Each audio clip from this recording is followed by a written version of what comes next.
If Chrome shows error name not resolved, don't worry, I'll show you the fastest ways to fix this on Windows.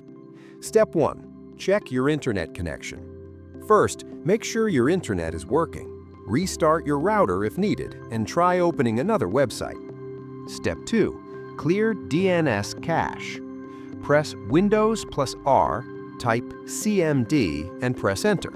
In the command prompt, type ipconfig/flushdns. Press Enter. This clears the DNS cache and can fix many website loading issues. Step 3. Change DNS server.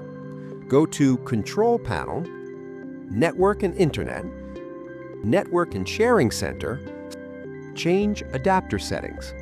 Right-click your active network, select Properties, Internet Protocol version 4/TCP/IPv4, Properties. Set the DNS server to preferred DNS equals 8.8.8.8. Alternate DNS equals 8.8.4.4. Click OK and reconnect.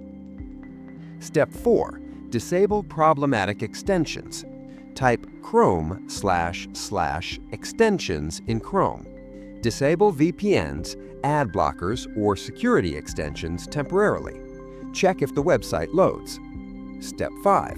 Restart Chrome and your computer for the fixes to take effect. That's it. Error name not resolved should now be gone, and websites will load normally. Like and subscribe for more fast PC, browser, and app fixes.